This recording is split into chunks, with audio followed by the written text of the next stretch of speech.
السلام عليكم، مرحبا بكم في قناة كويزين ياسمين. اليوم جبت لكم حلويات العيد. اول حاجه بديت بها هي الغريبيه بريستيج، درتها على طريقتي ونتمنى تكون تنال اعجابكم.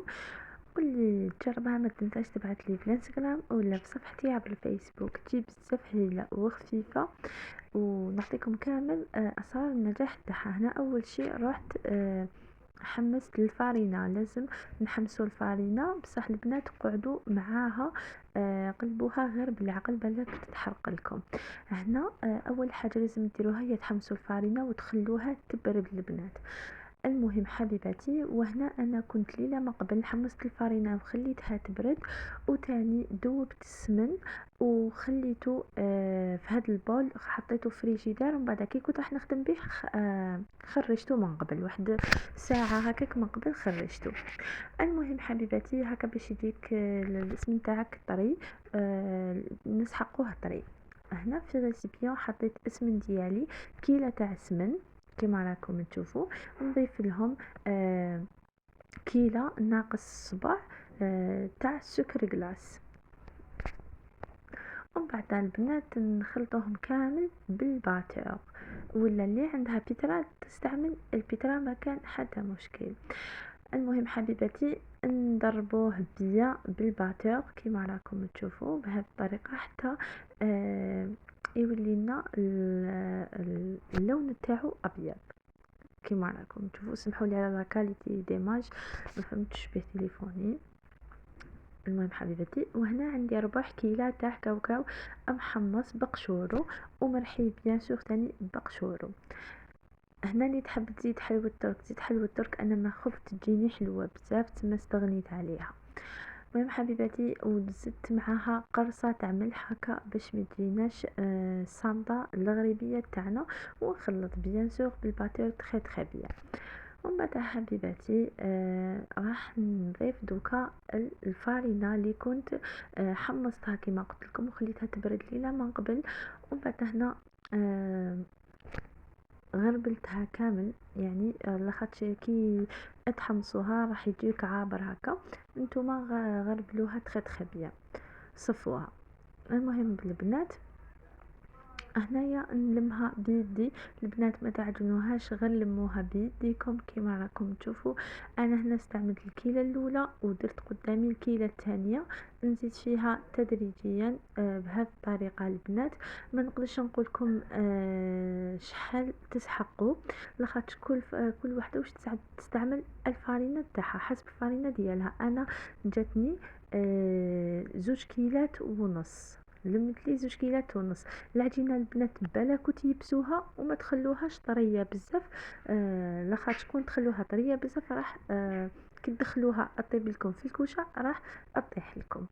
المهم حبيبتي تكون العجينه متماسكه، ما تكون كيما نقولوا حنايا يابسه، ما تكونش طريه بزاف مويه كيما راكم تشوفوا. هنايا انايا حطيتها في البلان طرافاي والسمك تاعها يكون شويه خشين.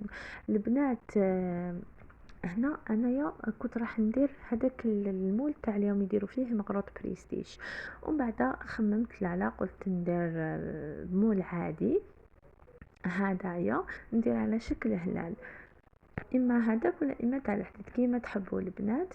هنا حبيبتي هاني حطيت المول ديالي تاع الطابع نورمال تاع لي طارت كما راكم تشوفوا، ونحطهم بهذه الطريقه.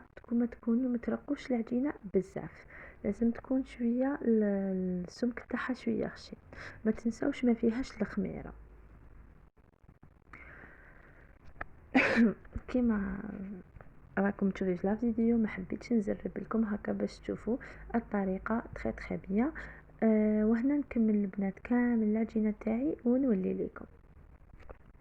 هنا حبيباتي كنت الفارينه اللي كنت السنيوه اللي كنت حمصت فيها الفارينه حطيت فيها الغريبيه ديالي كما راكم تشوفوا. وهنا البنات درت شويه تاع الماء، دهنت جوست من الفوق. هذا ما كان اللي تحب دير بياض بيض تقدر ديرو، انا درت الماء عادي. هاد الوصفة باللغة الاقتصادية ما فيهاش لي زانغريديون بزاف. هنا كان عندي كاوكاو ولوز إيفيلي في الكونجيلاتور، درتو من الفوق. هذا ما كان تقدروا ديروا فستق، تقدروا ديروا فستق و اون فلور هكاك من الفوق، الورد الاحمر كيما تحبوا، هذوك الورد الغذائيه. ولا تقدروا ديروا كاوكاو كيما انا، كاوكاو مرحي شويه في الخشين تاني، ولا تديروا كاوكاو ولا لوز إيفيلي كيما تحبوا، التزيين اختياري البنات. انا هنا نكمل كامل السنيوة. هنا حبيبتي بعد ما كملت كيما راكم تشوفوا، كنت سخنت الفرن على 200 درجة وندخلها طيب على 160 درجة ولا 170 درجة، ما ديروهاش على نار هادية البنات، 160 ولا 170 درجة برك الطيب من تحت. ومن بعد اذا حبيتوا تحمروها من الفوق تحمروها. انا الكاوكاوي فيلي تاعي كان محمر من الفوق. هنا حبيبتي خرجتها وخلوها تبرد البنات، خلوها تبرد باش نحوها مسنيو، لخاطرش تجي طريه طريه طريه بزاف. شوفوا البنات جست نقسمها تتقسم معايا تجي بزاف بنينه. انا ما كاش واحد كلاها عندي هاد الغريبيه ما عجباتوش، نجيكم من الاخر. المهم البنات نتمنى تكون عجبتكم لا فيديو تاع نهار اليوم. استناوني غدوه نزيد نحط لكم. ما بقى لي غير نقول لكم دمتم في رعايه الله وحفظه، والسلام عليكم ورحمه الله تعالى وبركاته. سلام.